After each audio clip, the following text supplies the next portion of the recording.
contains egg.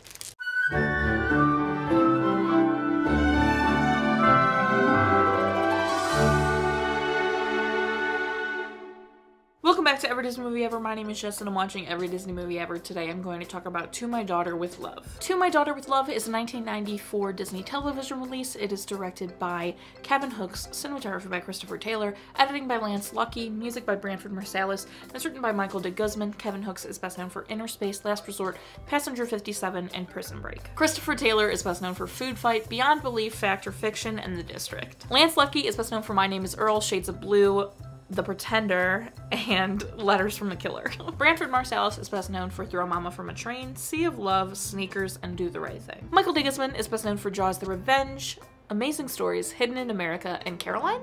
It's got a question mark in the title, so I had to say the question mark. The film stars Ricky Schroder, Ashley Malinger, Linda Gray, Lawrence Pressman, Khandi Alexander, and Megan Gallivan. Ricky Schroder plays Joey and is best known for Silver Spoons, Black Cloud, The Champ, and NYPD Blue. Ashley Malinger plays Emily and is best known for The Tony Danza Show, OP Center, ER, and This. Linda Gray plays Eleanor and is best known for The Original Dallas Show and the rebooted Dallas Show and Oscar. Lawrence Pressman plays Arthur and is best known for American Pie, 9 to 5, Shaft, and Dark Angel. Khandi Alexander plays Harriet and is best known for CSI Miami, Patriots Day, and Scandal. Megan Gallivan plays Alice and she's best known for The Running Man, Teen Witch, Under the Boardwalk, and Stella. This film is about Emily and Joey. Joey is the father of Emily, and him and his wife Alice and her are like a happy family, and they have like normal struggles, like they're trying to make ends meet and all that, but they love each other, but you know, they're going through the rough patches sometimes. And then Alice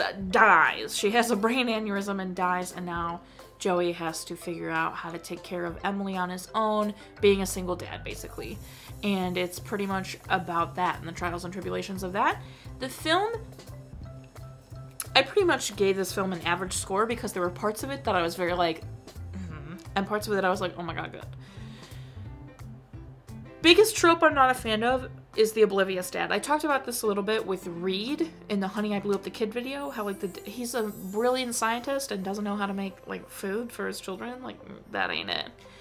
So in this, the dad like doesn't know that she needs a lunch for school, and you know, like Joey doesn't know that Emily needs all these things or how to make it the way mom made it or whatever, you know, like he doesn't know all that stuff, and I hate that. I hate the oblivious dad. Like, not all dads are oblivious. My dad made my lunch for school when I was with him and was going to school. My parents shared custody, so like, obviously, when I was with my mom, she made my lunch, which was so wonderful.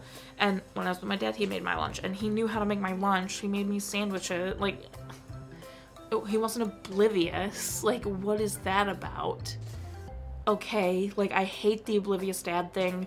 It drives me insane. So I hated that.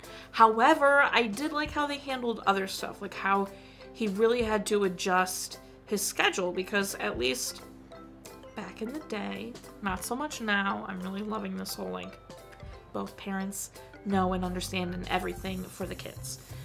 Back in the day, it was more common, stereotypical, the woman took care of the house and home and children, and the dad just like worked to provide, and then would like come home and had everything done for him. And so Joey you know, once his wife has passed away, once Alice has died, which is a parent death, by the way, because Emily is a main character, he has to figure out how to balance work,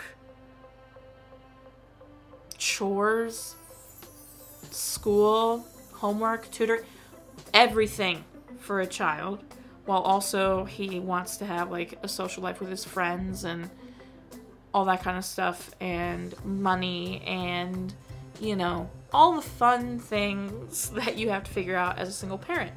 And in the film, he really struggles, and then he makes a decision that obviously is like the whole point of like the hardship of the film.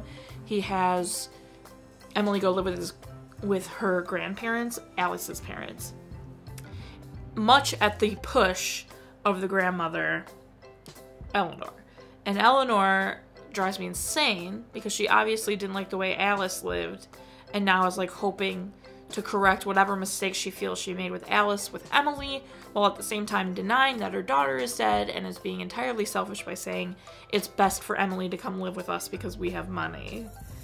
And then Joey wanting to do what's best for Emily and feeling convinced that he has to give that Emily to Eleanor and Arthur for her to have the best life she could have, when being with him is the best life she could have because he's her dad. So there are a lot of themes that are pretty heavy and they tackle pretty well. A thing I loved in this movie is Joey befriends a fellow single parent named Harriet, and there is no romance between them. They are just friends. They are platonic. They confide in each other. She talks about this man she's seeing that she's afraid to commit to. He finally opens up and talks about Alice's death and how he's been feeling with her, and they're there for each other, and it's amazing that they're platonic friends and they're the opposite sex and they're straight and it's everything, because you never get that. Literally the entire film, I was like, this is garbage. His wife just died. I swear to God, if they make them a romantic thing, I'm going to be pissed. And they didn't, and it was amazing, and I'm so happy with that. Most of the movie, Joey's male friends are kind of garbage. Like, they're not really there for him or, like, trying to help him. They just keep, like, kind of giving him crap for, like, having to take care of his kid. Until the end, when they decide to start helping him finish the house he's been trying to build since before Alice passed away. And he's like, no, don't do it. And they're like, come on, Joey. You have to finish this house so you can live with Emily. Go get your daughter back. So they really stepped up, and I was really happy about that because I really thought they were just being garbage friends the whole time and that's how they were going to stay. But all the friends, like, they got there and they're like, oh, what would you rather do? Like, go fishing and have a beer? You want to stay here and help build this house? And all of them were like, I want to stay here and help build this house. Like, it was really heartwarming and I got really emotional. I just got a little emotional talking about it. Oh my goodness. I cried. Parent death, obviously. I think I actually covered everything. Oh, there's a Mickey cartoon in the film. Yeah, well, I did it. That's everything. That's everything. Okay, that's everything I have for To My Daughter with Love. I gave this a pretty average score because the version of the film I had is obviously from a VHS and the audio was terrible. Oh, it was such bad audio, but I'm not holding that against, like, the filmmakers because it was obviously just the version of the film I had. But cinematography wasn't anything special. It was very basic. And everything was just kind of very average. And now that films have been improving pretty greatly, I've been trying to get a little bit harder about my rating system. So my final rating for this film is 6 balloons out of 10. Our total movie count is... Our parent death toll is... Our cry count is... If you want to keep up with what movie I'm watching when, follow me on Instagram, Twitter. You'll find out what movie I'm watching when. I put up videos every Monday and Friday and sometimes Wednesday. Join my Patreon. Hopefully I've got some behind the scenes up there by now. Obviously, it's like March. Like, I'm filming this like at the beginning of March. Or it's like April for you. I'm filming this at the beginning of March. So hopefully you have some behind the scenes up there. Hopefully the Mickey Tears got a private vlog by now. And all that fun stuff is finally getting up there. And we're working and it's really fun. Lots of hopefully the bonus content is up there, etc. So join my Patreon. Until next time, comment, subscribe, and I'm who you are, so you do, and don't be... It's not really an evil character in this movie. Like, everybody kind of is just going through it, so... I don't know. Maybe lean on people when you're struggling. You can't do everything alone. Do that.